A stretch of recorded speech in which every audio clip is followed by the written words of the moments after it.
I am a Jedi, like my father before me. I got a bad feeling about this. You don't know the power of the dark side. Do or do not. There is no try. I felt a great disturbance in the Force. You were the chosen one! These aren't the droids you're looking for. I am your father. May the Force be with you.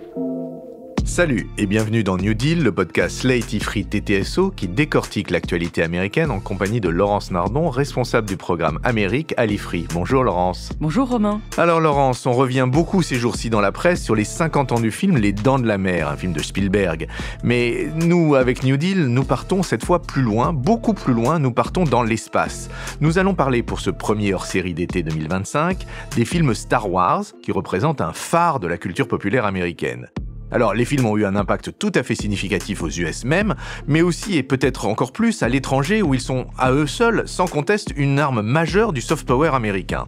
Vous allez nous dire ce que la guerre des étoiles raconte de l'Amérique depuis presque 50 ans, et pour rester fidèle à notre ligne, ce qu'elle dit de la société et de la politique américaine. Mais avant toute chose, si vous le voulez bien, je voudrais que vous fassiez le point sur les films Star Wars, car je vous avoue qu'il y en a beaucoup et que j'ai un peu du mal à m'y retrouver. Mais oui Romain, l'univers Star Wars se passe dans l'espace et il est infini comme l'espace. On peut quand même s'accrocher à certaines certitudes. Il y a 9 films principaux qui sont organisés en 3 trilogies. Les 3 premiers sont sortis en 1977, 1980 et 1983. Ce sont La guerre des étoiles, le tout premier, L'Empire contre-attaque et Le retour du Jedi. Ce sont les épisodes avec Luke Skywalker, la princesse Leia jouée par Carrie Fisher, Han Solo bien sûr, Obi-Wan Kenobi qui dans ces épisodes-là est joué par Alec Guinness, les 2 robots R2D2 et C3PO. Et puis le grand méchant, évidemment, qu'on appelle en français Dark Vador et qui en anglais est évidemment Darth Vader. Ils ont fait un tabac absolu à l'époque et si vous le voulez bien, je voudrais rester un moment sur ces 3 films originels. Le scénariste, réalisateur et producteur, et c'est évidemment George Lucas, un génie du cinéma. Il a fait beaucoup d'autres films derrière, comme les Indiana Jones par exemple, mais il est quand même très associé à l'univers de la guerre des étoiles. Il écrit dans ses films une histoire de rebelles courageux qui luttent contre un empire maléfique. C'est vraiment la lutte du bien contre le mal, avec des héros sympathiques, des chevaliers Jedi qui ont des pouvoirs surnaturels, des effets spéciaux dans l'espace qui étaient absolument stupéfiants à leur sortie dans les années 70 et 80, et puis bien sûr, la musique absolument formidable de John Williams.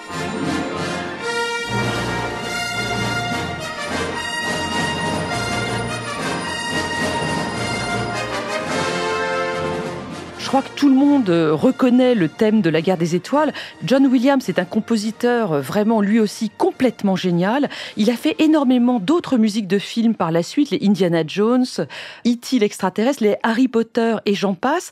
En fait, ce qu'il faut savoir sur John Williams, il reprend et il adapte pour le cinéma le genre du poème symphonique. Les poèmes symphoniques, c'est un genre qui était très à la mode au 19e siècle, qui est apparu à ce moment-là, et dans lequel les compositeurs évoquent des éléments naturels ou des éléments du folklore de manière extrêmement colorée dans leurs œuvres. L'exemple qu'on cite toujours, c'est la Moldao de Smetana. Smetana, ce compositeur tchèque, et la Moldao, c'est une très grande rivière qui traverse le pays et qu'il évoque donc dans un poème symphonique. Je crois que John Williams, on est vraiment dans ce genre-là. Nous sommes donc toujours sur France Musique, mais revenons au film si vous le voulez bien, Laurence. 6 autres films sont sortis par la suite, c'est ça ? Oui, mais attention, les 3 premiers films dont on vient de parler sont devenus les épisodes du milieu dans la saga, car c'est une prélogie qui est sortie en 1999, 2002 et 2005, donc 20 ans après les premiers épisodes, et qui raconte le début de l'histoire. Alors, les 3 épisodes, je passe rapidement, ce sont La menace fantôme, L'attaque des clones et La revanche des Sith. Et puis ensuite, après le rachat de Lucasfilm par Disney en 2012, c'est une dernière trilogie qui a été tournée, c'est la fin de l'histoire. Les épisodes sont sortis en 2015, 2017 et 2019. Ils s'appellent Le réveil de la force, Les derniers Jedi et L'ascension de Skywalker. Donc, si vous suivez bien Romain, cette réorganisation chronologique fait que le tout premier épisode de Star Wars, qui était sorti en 1977, est devenu maintenant le 4e film dans l'histoire. Et d'ailleurs, il a reçu un nouveau nom, il s'appelle maintenant Un nouvel espoir. Écoutez, aussi étonnant que cela puisse paraître, pour l'instant, je vous suis, Laurence. Mais attention, parce qu'il y a une autre complication encore, c'est que George Lucas n'a cessé de revoir son œuvre. En 1997, donc 20 ans après la sortie du premier film, il modifie les 3 premiers en ajoutant de nouveaux effets spéciaux, parce que ça a beaucoup progressé entre-temps, et il interdit la diffusion des versions initiales. Les fans sont scandalisés et c'est le moment de dire qu'il y a des fans des épisodes anciens dont je suis, et quand je parle à des plus jeunes, je découvre avec stupéfaction qu'il y a des fans des épisodes des années 2000. J'observerai une stricte neutralité, Laurence, mais vous avez cité 9 films, mais pour complexifier un peu la matrice, il y en a d'autres, non? Oui, il y a ce qu'on appelle des films dérivés, notamment Rogue One qui est sorti en 2016 et Solo qui est sorti en 2018 et qui raconte l'enfance de Han Solo. Ça fait donc 11 films en tout, si vous comptez bien. Beaucoup sont absolument excellents, mais pas tous, et je renvoie les auditeurs, moi aussi de manière neutre cette fois-ci, à un classement qui a été publié par Télérama en 2024. Ça, c'est pour la franchise des films. Mais il y a aussi des séries, par exemple un dessin animé en 3D qui s'appelle La Guerre des clones, qui est sorti en 2008. C'est plutôt pour les enfants. Il y a Skeleton Crew, une autre série pour ados cette fois-ci, qui vient de sortir, enfin, relativement récemment, c'était en 2024. Et puis, des séries qui ont eu beaucoup de succès, Le Mandalorian en 2019, et surtout Andor, 2 saisons, une en 2022 et la seconde vient de sortir. Andor a eu des super critiques, on va en reparler tout à l'heure. J'ai cité les principales, il y en a beaucoup d'autres, et il y a surtout aussi un nombre absolument délirant de jeux vidéo, de romans, des novélisations dans tous les sens, et des bandes dessinées. Sur les bandes dessinées, je me permets une petite insiste pour signaler quelque chose qui n'est pas un produit dérivé à proprement parler de la saga Star Wars, mais qui est une bande dessinée sur la jeunesse du premier film, comment Lucas l'a réalisé, un petit peu contre l'avis de tous. C'est une bande dessinée qui s'appelle Les Guerres de Lucas, qui est absolument remarquable, tant du point de vue scénario, je crois que le scénario est d'un monsieur qui s'appelle Monsieur Hopman, que du point de vue des dessins d'un monsieur qui s'appelle Roche. Vraiment, je ne saurais trop la conseiller à nos auditeurs s'ils sont intéressés par la jeunesse de ce film, qui est absolument fondamental, comme vous l'avez dit, dans la culture populaire américaine et mondiale. Je l'ai lu et je suis tout à fait d'accord avec vous. Et pour conclure sur cet immense univers Star Wars, on pourrait parler presque d'un univers en rhizome. Et là, je suis assez contente de vous citer pour cet épisode d'été un terme qui a été proposé par Deleuze et Guattari, un peu de French Theory, ça fait pas de mal. Est-ce que vous deviendriez cuistre avec l'été, Laurence? Tout à fait. Il parle de rhizome lorsque quelque chose se développe dans tous les sens, en permanence et sans hiérarchie. Alors, pour corriger ce rhizome un peu bordélique, depuis le rachat par Disney en 2012, on distingue les récits canoniques, c'est-à-dire officiels de Star Wars, et les autres, les récits légendes qui ne sont pas reconnus par la franchise. Oui, mais en plus des canons et des légendes, il y a aussi, je crois, tous les récits qui ont été développés par la communauté des fans de Star Wars. Exactement, cette communauté des fans représente un véritable phénomène culturel et elle écrit notamment ce qu'on appelle de la fanfiction, c'est-à-dire des récits additionnels, alors qui là partent vraiment dans tous les sens et sur lesquels George Lucas et Disney maintenant n'ont aucun contrôle. Cette communauté des fans est très exigeante et très possessive vis-à-vis de l'œuvre et on dit que c'est l'une des raisons pour lesquelles George Lucas a décidé de vendre toute la franchise à Disney parce qu'il en avait assez de se faire engueuler sur les réseaux sociaux par les fans mécontents de ses évolutions. Il y a quelque chose quand même plus consensuel dans l'action de cette communauté des fans. Ils font aussi ce qu'on appelle du cosplay, c'est-à-dire le fait de se déguiser en personnage de la série. En français, on peut dire costumade. Je ne sais pas si le terme va vraiment prendre. Je n'en ferai pas l'hypothèse. C'est un mot qui a été inventé par la Commission du français du Québec et qui est modelé sur mascarade. Mascarade, on met un masque. Costumade, on met un costume. D'accord. Voilà, ça prend un peu plus de sens. Bref, depuis 1997, il existe une 501e légion de Stormtroopers. Vous voyez ce que c'est ? Oui, les Stormtroopers, oui, bien sûr, c'est les soldats en armure blanche, là. Absolument. Cette 501e légion existe dans tous les pays. Si vous voulez en faire, j'ai vérifié, il y en a une en France, en Belgique, au Luxembourg, en Suisse, dans tous les pays francophones. Ils participent à des événements, des œuvres caritatives. Et tout récemment, par exemple, début juillet, la French Garrison, c'est-à-dire la légion française de cette 501e légion de Stormtroopers, était présente à la Japan Expo à Paris. C'est pris très au sérieux par Lucas et Disney parce que ces 501e Légions ont été acceptées dans le canon officiel depuis 2005. Il y a enfin une date officielle tout à fait importante de la fête de Star Wars. Les fans se retrouvent, sont très actifs ce jour-là. C'est le 4 mai. Est-ce que vous devinez pourquoi, Romain ? Je l'ai, Laurence. Je l'ai. C'est le 4 mai parce que May the 4th et May the Force, c'est aussi May the Force be with you. Que la force soit avec vous. Oui, l'une des expressions les plus connues de la guerre des étoiles, puisque c'est le viatique des chevaliers Jedi. On a les légions, on a la date officielle de la fête de Star Wars, mais il y a aussi, et là on parle vraiment dollars, des légions de produits dérivés, non ? Des jeux, des jouets, des figurines, des Legos, des vêtements. Il y a aussi des attractions dans les parcs Disney aujourd'hui, évidemment. Le fait de développer autant de produits dérivés a été une première dans l'industrie du cinéma avec la guerre des étoiles. D'ailleurs, honnêtement, qui n'a pas eu son sabre laser ? Ah bah ça, je plaide coupable, j'en ai eu un, je dois encore l'avoir d'ailleurs. George Lucas avait vu venir le phénomène parce que lors de ses négociations avec la 20th Century Fox pour le film de 1977, il avait décidé de renoncer à une partie de son salaire de réalisateur en échange de droits sur le merchandising. Et on estime qu'entre 1977 et 2017, donc 40 ans, l'ensemble de ces produits dérivés a rapporté 12 milliards de dollars, tandis que les films eux-mêmes ne généraient que 4,5 milliards de dollars. Oui, que 4,5 milliards de dollars, on est quand même dans des montants qui sont absolument phénoménaux d'un côté comme de l'autre, mais effectivement, on voit bien la part prise par les produits dérivés par rapport à l'œuvre originelle. Mais ce succès commercial n'est que le miroir d'un succès culturel absolument phénoménal. Il y a plein d'expressions qui sont passées dans le langage courant aux États-Unis. Vous disiez tout à l'heure « May the 4th be with you ». Il y en a énormément d'autres.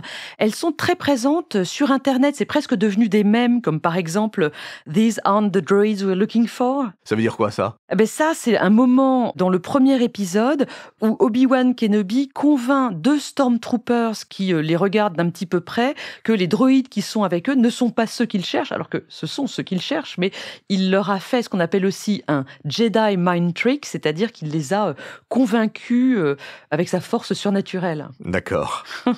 Bon, comme tout ce qui est dans la culture populaire américaine, il y a énormément de choses rigolotes qui se passent, et notamment des parodies. Et là, vraiment, je ne résiste pas à l'envie de vous citer Les cochons dans l'espace, dans le Muppet Show, avec Miss Piggy transformée en princesse Leia, avec ses tresses sur les oreilles. Je crois qu'on a un petit peu de son du générique de cette émission. Et maintenant, les cochons dans l'espace. Avec l'indomptable capitaine Jean Bondiorc, la perverse et sensuelle Piggy, et l'énigmatique docteur latino-sinoslave Enrico Rodolphe. Les cochons dans l'espace. Nous voici revenus des cochons dans l'espace, mais restons un peu dans l'univers cochon, parce que il faut aussi là parler de la règle 34 de l'Internet, qui est si quelque chose existe sur la Terre, il en existe forcément une version porno sur Internet. Et évidemment, Star Wars ne fait pas exception à cette règle. Mais je m'emballe. Revenons s'il vous plaît à la politique américaine, à l'influence plus exactement de Star Wars sur la politique américaine. Oui, alors elle est multidimensionnelle. La première, c'est que Star Wars, dès sa sortie, a eu un impact sur le choix des mots, le choix des noms dans la vie politique du pays. L'initiative de défense stratégique de Reagan, rappelez-vous, dans les années 80, c'était un système de satellites de surveillance et de satellites de frappe des missiles soviétiques, a été quasiment tout de suite surnommé Star Wars, le système Star Wars. Le conseiller de Reagan, Richard Perle, disait que le nom était vraiment super bien parce que, d'abord, c'était un bon film dans lequel ce sont les gentils qui gagnent à la fin. George Lucas a intenté un procès pour essayer de protéger le nom de sa saga, mais il l'a perdu. Alors, on voit bien les débordements de Star Wars sur la politique américaine, mais est-ce que, plus intéressant peut-être, n'y a-t-il pas eu d'influence de la politique américaine sur l'œuvre de George Lucas lui-même ? Oui, pour préparer cet épisode, je suis allée regarder tous les articles universitaires, les thèses de sciences politiques sur ce sujet, la politique dans Star Wars, et il y a un nombre impressionnant de papiers, c'est immense, parce que comme la rédaction de l'histoire de Star Wars dure depuis les années 70 jusqu'à aujourd'hui, eh bien, les comparaisons avec le monde réel ont évolué, sont permanentes, extrêmement riches. On va en évoquer 3 qui me semblent vraiment principales. Le premier, c'est le tout premier film Star Wars de 1977. On l'a dit tout à l'heure, ça met en scène la lutte des rebelles, l'alliance des rebelles contre l'Empire galactique. Et ce qu'il faut savoir, c'est que dans le film, l'Empire galactique vient de remplacer la République et tente d'en finir avec le Sénat, qui est le dernier vestige de la République, si vous voulez. Les rebelles vont tenter de détruire l'étoile noire, la nouvelle arme de destruction massive développée par l'Empire. Pour les très rares qui n'auraient pas vu le film, je crois qu'ils réussissent leur coup à la fin. Mais bon, du point de vue politique, c'est clairement l'histoire d'une rébellion contre un empire dominant technologiquement. Et du coup, dans l'esprit des Américains ou des spectateurs plus largement, cet épisode mobilise à la fois des images de la rébellion des indépendantistes américains contre la Grande-Bretagne en 1776, pendant la guerre d'indépendance, mais elle mobilise aussi, et là on est dans les années 70, l'image des rebelles vietnamiens contre les États-Unis pendant la guerre du Vietnam. George Lucas expliquait très clairement à l'époque que c'était l'une de ses références principales. Il a décrit Dark Vador et l'Empire comme des gangsters nixoniens dans des brouillons du premier script, et il a toujours dit avoir pensé aux rebelles comme à des forces du Nord-Vietnam. Passionnante première tendance. La seconde, Laurence? Elle se passe pendant La Revanche des Sith, qui est un film de la seconde trilogie qui se passe en premier, si vous avez bien suivi. En tout cas, ce film est sorti en 2005. Alors 2005, on est passé dans une autre époque, on est après les attentats du 11 septembre, et on est en pleine guerre contre l'Irak. C'est le dernier épisode qui a été réalisé par George Lucas avant la vente à Walt Disney. Dans l'histoire de la guerre des étoiles, on est juste avant la victoire de l'Empire, dans une république qui est déjà très affaiblie par une guerre civile menée par des séparatistes.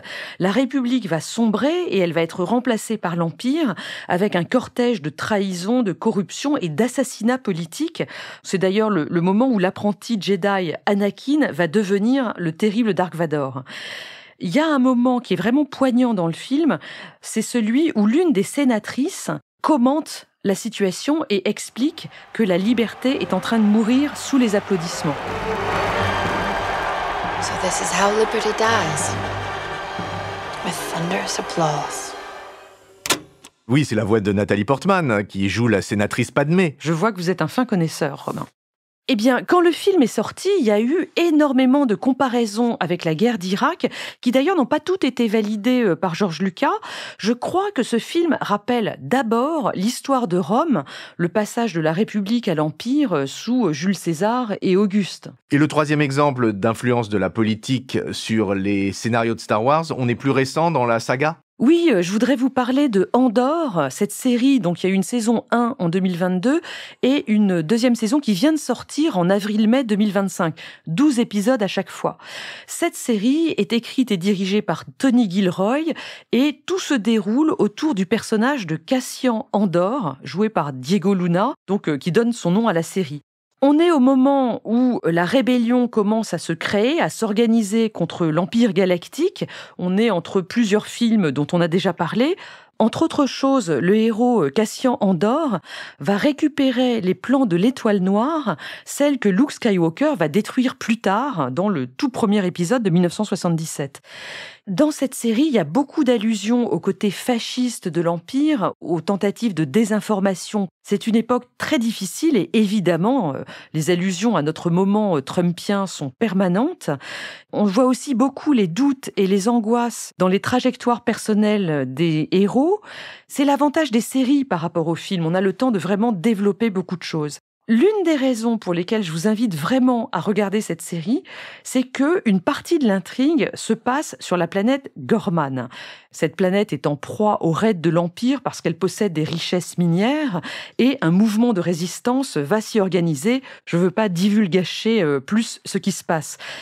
Or, de la même manière que dans les tout premiers épisodes des années 70, beaucoup d'éléments militaires rappelaient la Seconde Guerre mondiale, George Lucas adore cet univers, eh bien, dans Andor, on voit recréer une version de la résistance française. Les décors évoquent vraiment la France, les costumes aussi, d'ailleurs toute la planète travaille dans la mode, c'est quand même un peu marrant. Et last but not least, c'est même le langage, parce que les créateurs de la série ont inventé une langue, alors qui n'est pas du français, mais qui est inspirée de la phonétique française. Écoutez plutôt. Ça coffait, bon flot d'anvette. Schlinguez la Tarn. Les trains résine. Et si, c'est Moon. La bénage qu'une port, la bénage tordée. La garte. Souvis Gagrel. Résine, bénage probécor.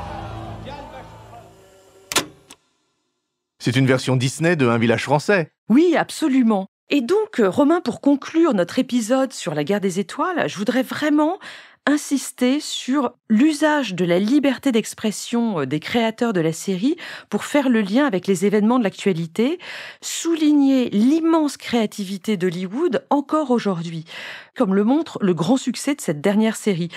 Comme quoi, faut pas désespérer de l'Amérique, le soft power américain n'a pas encore disparu, malgré les meilleurs efforts de Donald Trump.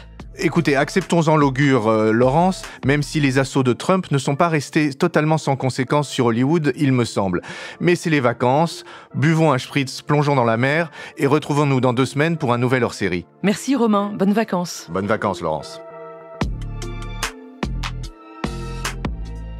Retrouvez New Deal chaque semaine sur Slate Audio et toutes les plateformes de podcast.